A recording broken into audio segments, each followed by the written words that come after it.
Hey,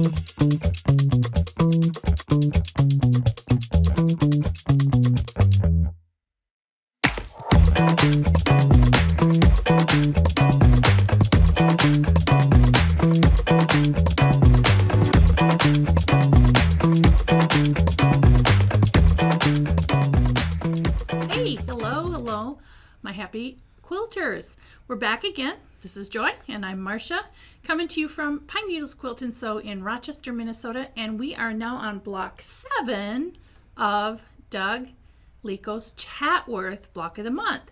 So, gosh, we're over half done. We are over half done. Moving into the second half of it. And if you want to look behind us, this is one of Doug's actual quilts that he left here with us. And this is one of the bonus projects that will be in the book that you will get. So remember, when you do it with us, you're going to get the signed copy of Doug's book, Chatsworth, when you buy the kit.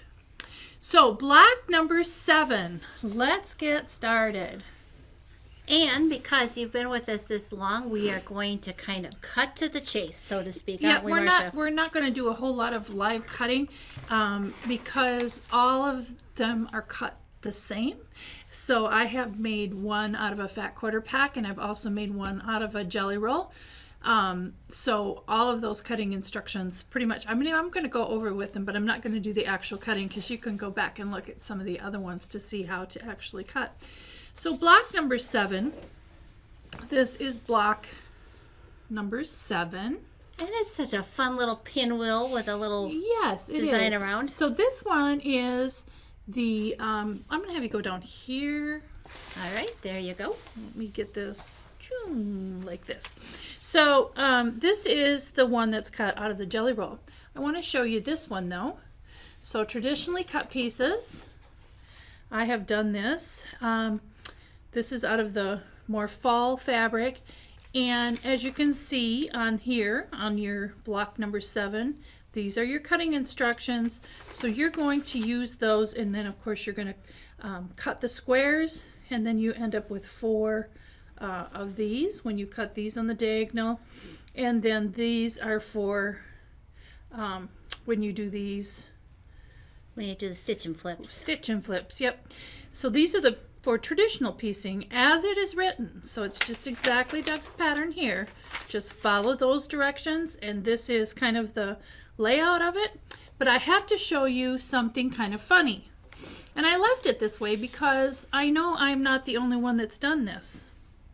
Oh, interesting, Marcia. That's your own take on the pattern, isn't it? Well, when you put them together, and you know, of course, I'm in a hurry sometimes. So this actually should be on top here. So I'm going to set this one next to it so you can see the difference. So we have no pinwheel that's formed inside here. So, you know, I know some of you've done this, but this one, when it came time to put it together, I probably did it like this, and I took it to the sewing machine like this instead of the other way. So I thought I would just leave that there because as a funny, go ahead. Orientation matters. As a funny, because sometimes, and there it is. So it's a unique take on the block. Right. But here is the one. Yeah. That the way it's supposed to look like. It's not supposed to look not like this, but like this. So anyways, I'm going to just quickly go over some of the tools and stuff that we use here for cutting, and we've talked about these before. So we do use a half square and a quarter square ruler. These were what I used for the jelly rolls to cut these, and then also Doug's simply folded corner rulers are. There's many places in this quilt that you can use these as well. So I use them on all of the blocks. Right. The simply folded corners rulers. And then of course this is brand new. This is for when we get to the flying geese and the borders. We're going to show them 2 ways. Well, actually 3 ways, because we're going to do them with the AccuQuilt cutter too. But this is his braided flying geese foundation papers too. And that was only used, the entire quilt behind us is using those braided. Right, exactly. So we have those things available for you as well. So let's go ahead and see what Joy has. All right, so in this block here is mine, and I have She the definitely pinwheel, has a pinwheel and I in the have middle. a path around. But let me tell you about the AccuQuilt. For this, I'm going to give Marcia her blocks back. Oh, sure. For this block, you're going to need your number 4. You're going to need your number 5. And you are going to need your number 7.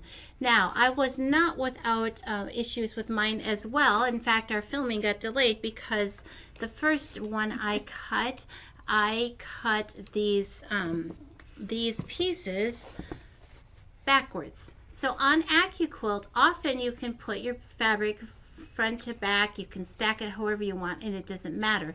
But on this particular block, block 7, this section right here does matter. And when you put your fabric on the square, it has to go on face down. Let me repeat that one more time. When you cut this shape, your fabric has to go face down. Now, if you make a mistake like I did, no worries, save your pieces because block 9 has the opposite. So my mistakes are going to be reused later on block 9. But for block 7, you have to put your fabric face down to cut it to get the correct shape for this work. And then I'm going to go down here and just do a quick little review because we also have these flying geese on our pattern, and I just want to remind you that when you sew flying geese, and these are shapes 4 and 5 to make these, that you want to have a rhythm. You want to sew the small piece on top first and do all 4 that way, and then when you come back and sew the second chunk, it's not a bad idea to sew from the back side. That way you can make sure that all your edges line up and you get a nice 1/4 inch seam here at the top. Otherwise, sometimes your pieces like to slither one way or the other. So that is for the flying geese sections that are located here. And then when you put them together, as you saw in Marcia's example, you have to be sure that you get the orientation correct when you put them all together. Now on these pieces that have the angled, again, the little 1/4 square triangles go on the side pieces, and they should fit perfectly when you sew them together. So that is my tip. Also, let's see here. I did press the directions that Doug suggested in his pattern so that I got a nice crisp look. All pressing for both Marcia and mine are done after the block is completed, because when you press, especially these angled pieces, while you are sewing them, they tend to stretch out of shape, and then you don't get your full seam allowances on the edges, and that's important. It is. So I think that's it for me, Marcia. I think that's it for us today too. So we're going to wrap up block number 7 of the Chatsworth block of the month. Thank you so much for joining us. Be sure to like and subscribe on our YouTube channel. We'd appreciate it. And then you won't miss it. If you subscribe, you'll be notified every time the next blocks and some of the finishing instructions come up. So without further ado, we're going to button this up for today. Thank you so much. Pine Needles Quilt and Sew in Rochester, Minnesota. Marcia and Joy. We'll see you next time for block number 8. Thanks for joining us.